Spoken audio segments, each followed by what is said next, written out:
Today on the show, we're talking with comedian, podcaster, writer Chris Martin, and his bio, as it says, not to be confused with the singer from Coldplay.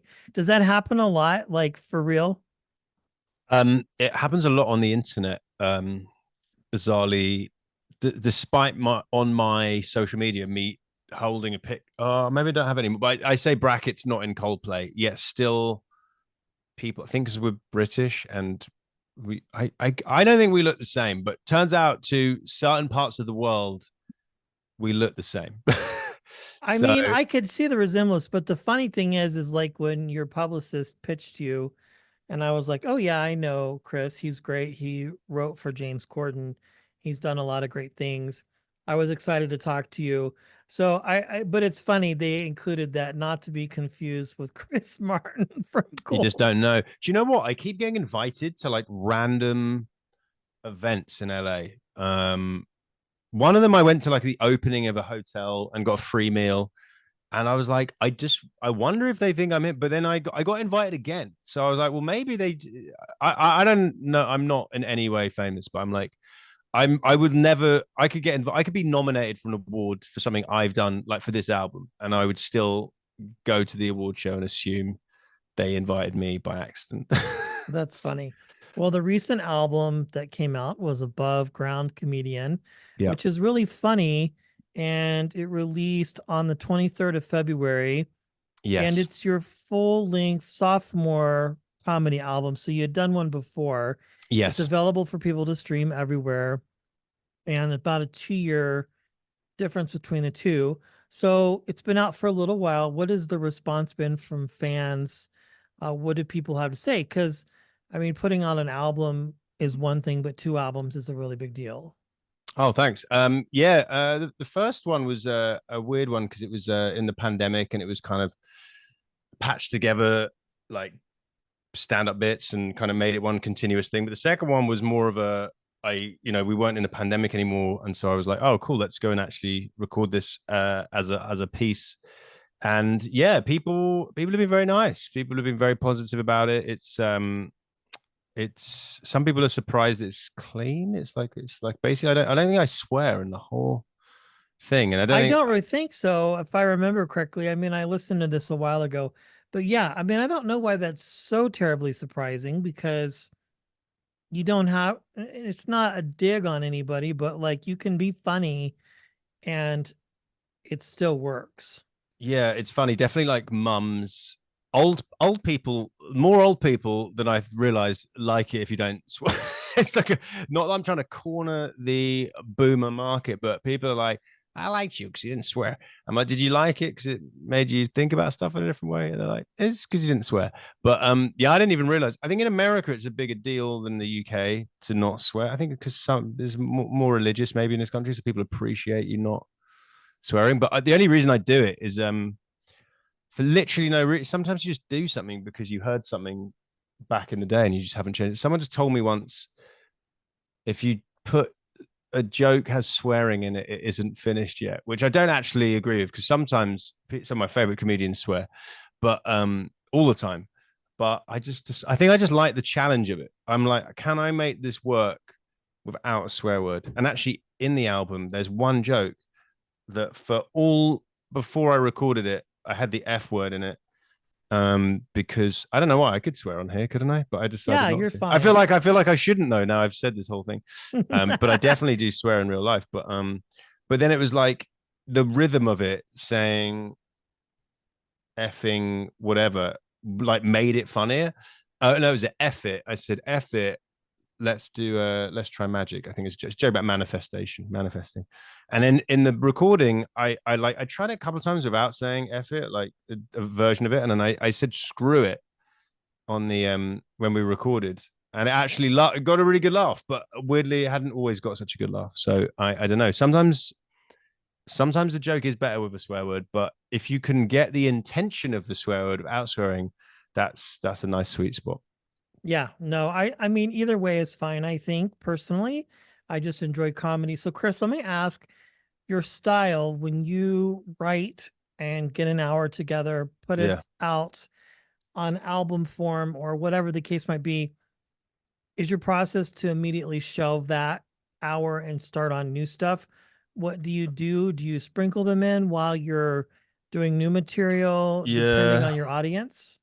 Yeah, I think it just very like so I recorded it in August and it came out in February. So that gave me like I think in my head I was like I didn't know exactly when we were going to release it, but I knew I'd have a few months. But it was a nice motivation to be like, all right, I need to be mindful to be coming up with new stuff because people I think will still laugh. You could have like a few like even if they had like I don't know like 15, 20 minutes on stage. It may have had like one joke from the album just to like kick things off because sometimes it's in a shorter set it's more established some of the stuff you're a bit more used to like confident that will be a good way to start the set. But yeah, generally I've been trying since I recorded it to like just force myself to do new stuff.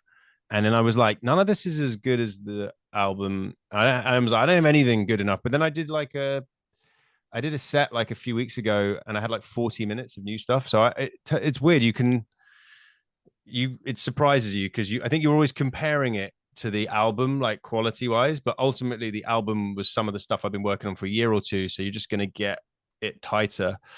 But I was happy that I have definitely I think at least half an hour of pretty solid new stuff. And it would be good to I used to do a whole new hour every year because of Edinburgh Festival basically, so it is a good discipline.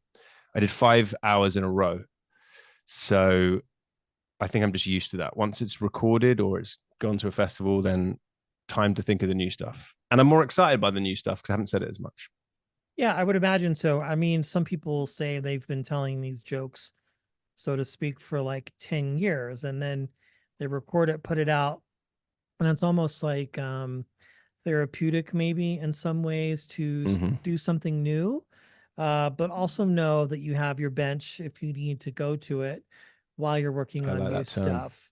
Which I mean, I that's what I think what you do is so fascinating is it's just such an ever fluctuating, fluid art form because it's never the same. Like each night, let's say you're playing a club on a weekend, sold out shows, every night's going to be different. And that's what I Mm-hmm. think makes comedy personally so experimental and so fun. Yeah, no, I agree. I was what was I doing this? I did somewhere on where was I on Friday? It was Friday. I was closing a show in Santa Monica, and then on Saturday I was opening a show. So even that, you're like different energies. Like at the show I closed, I loads of great comics had gone on before me, and then I probably did a story that was like too long for the because they'd watched a lot of comedy. I was like, maybe that was I was like, that's a good story, but I feel like they'd seen so much comedy that it was like too like it was not the right choice for that crowd. And then on Saturday, I was doing I was doing quite a rowdy show in Palmsdale. Never been there before. It's just like an hour away from Los Angeles. And it was really fun. It was like they were drunk and then I quite an alpha crowd, I guess. And then I managed to like make it work. But I was in my head going, some of the people I like some of the stuff I've got I've basically got like a 5 to 10 minute routine about how much I like it when I like muscly big men like me. And just I was just it's like my favorite thing is to make a big muscly guy befriend me. Anyway, and then like I could tell half the crowd were really into it, and then there was a lot of these kind of very alpha straight guys who I think like I want to hear this on a Saturday. But I found that personally quite amusing to play with that. So Yeah, I imagine that would probably engage you in a way to dig in deep and yeah, really have some fun, I would yeah, think. definitely, yeah, definitely. Every that's what's fun about it. You're right. Every crowd's different. Not everything hits the same to every audience, but if you can make everyone, that's why you got to kind of be like, this is what I'm doing, um, as much as you can, and then I'm trying to kind of convince as many of you guys to join me in enjoying this. It doesn't always you don't always get you're never going to get everyone to enjoy it, but as many as you can is always a nice place to be. Yes. So I want to mention the fact that you wrote for the Late Late Show. How long did you write for that show? I was on the last season of the show. Okay. So as the show's leaving, did you get hired by James? How did that process work? It's kind of cool. They want you have to write a packet Right. like an example like a I can't remember like it's actually not it wasn't too like dense a packet. Sometimes for those shows they want you to write pages and pages. This was like half a page, 1 page or something of monologue jokes, and then you had to just like pitch 5 segments, like sketches or celeb based games or whatever. And so I did that and I sent it in. And because I normally write for scripted stuff with my wife, but for this, because of late night, it's hard to have a team because it's so like it just doesn't quite work in the vibe having two of you because everyone's kind of on their own pitching stuff when you were in the room or on your computer. So having two of you wouldn't really work. But so I was like, oh, I'm just going to do this because when I first moved here, I was like, I'd love to be part of that because obviously Corden's British and not that all Brits have the same sense of humor, but I like his sort of upbeat um outlook on life. He's very optimistic, and so I wrote the packet. Didn't hear anything for ages, and then I get an email from Ian and Lauren, the head writers. Went to see them, and then I straight away got put in a room with the two executive producers who we got on with, and Ben was watching an Arsenal game on the TV, and that's my team. So I was like, I'm missing this game to be at this interview. So we bonded well, and then I met James a week after, and we got on really well. Just talked a lot about football, soccer, and the UK and the US, and yeah, I think we got on well enough because of the we optimistic Brits is how I think that came up in the interview. And yeah, then I got to be on the show. It was really fun to be on it. When I moved here, I was like, I'd love to be part of that. So I feel really honored that I got to be part of it for even just one season. Would you ever consider writing for other late night shows? I know you've written for other things in the past, but is that Yeah. something that interests you or Yeah. Oh, sorry, I didn't mean to cut you off. no, you're fine. Or is it just mostly you focusing on your stand-up career and keeping that going? No, I mean it's I always think there's so many interesting things. Everything you do in this industry is I always like to try everything because it's like if you look at my CV, it's like I do stand up, I've acted a little bit, I do voice stuff, I've written for a scripted show, like sold scripted shows, and then writing on late night, which just isn't really a format in the UK, but it's so good because you get to use muscle like brain muscles you don't always so you get to writing monologue. I don't really do like in my stand-up, I don't really do like topical jokes when it's me on stage, but Got I it. was like, oh, this is a fun discipline to like every day you're just like it's such a good muscle. So I really enjoyed it and I'd be open to doing it again, but I also love scripted stuff like narrative stuff. I enjoy character based comedy. You know what I mean? Like my favorite shows are like have really strong characters. So being able to write the jokes from the show and pitch like fun, silly, big ideas is a great muscle that can then be moved into scripted writing as well because you just brain can go, what if this happened? What if this happened? But what I liked about late night is you go, what about this? And then like it could be on TV a week later. Whereas when you write for narrative stuff is a lot of notes and rewrites and notes and then rewrites, and then it might not ever see the light of day. Whereas you still pitch loads of stuff that doesn't see the light of day for late night, but some of it gets to go on, and that's pretty cool. Yeah, I mean, I would imagine the first time you write something, pitch it, and it goes up on air has to be like a thrilling experience because that's like instant validation, right? Yeah, definitely. Yeah, even like the first monologue joke that he said, I was cool. I wrote that one. It went on. It's kind of it's a fun feeling. So yeah, it's something it's like a really because stand up you just think of stuff and then you say it, which is in its own way amazing. There's no filter process. But Right. then when you see somebody else say a joke you wrote or a sketch you came up with comes to life, then you're like, oh, that's so cool. It's like I can't really describe it. It's just it's all that fun. It's like a fun endorphin rush. It's why I love this business. It's like you get to do something you love and it kind of you create stuff that you never thought you'd be able to do when you started out. So it's great. Yeah, I think that's very cool. Well, I want to ask you about your podcast. I know you've had a couple in the Mm-hmm. past. What are you currently working on in that realm and what is the show about? Which one? So the moment I've done a few, like I used to do one for years with my old friend. It's still a very good friend, Carl Donnelly. It was just like two of us talking, and was really fun. It was one of the original like no real point to it like podcasts. That's for like 10 Those are years. the We must. best, I think.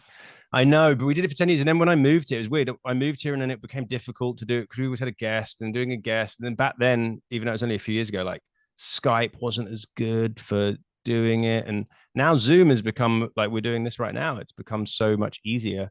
But so we sort of took a pause from that. And I love doing it at the time, but I think I crave a bit of structure in maybe that's from writing more for TV. Like there'd be sort of a point to what you're doing. So Yeah. since then, I've done a few little ones. I did one with my wife recently. This is very like a mini podcast where we just talked about like things that make life more enjoyable, called Absolute Game Changer. But then we had a baby, and then that's become having a baby. I don't know if you have any kids. It's I have a 9-year-old, so I get well, it. it's just like, how do I do anything right? It's partly the new mentality, but that was really fun to do. But the one I really like doing was a couple of seasons. There's one called Getting My Dad to Say I Love You, where I talk to comics about their parents and whether they said they love them and the sort of and why we are the way we are. And that was really fun. But I again, it's just the doing a podcast is fun, but it does take time and it's hard to do it with trying to get guests and everything. So It's a grind. People it's don't a realize it. yeah, people think you can just put it on the internet. It's like you have to get guests, you have to lock a time in. It's hard, and I love doing it. If I it's something I want to like. That theme though is something I like.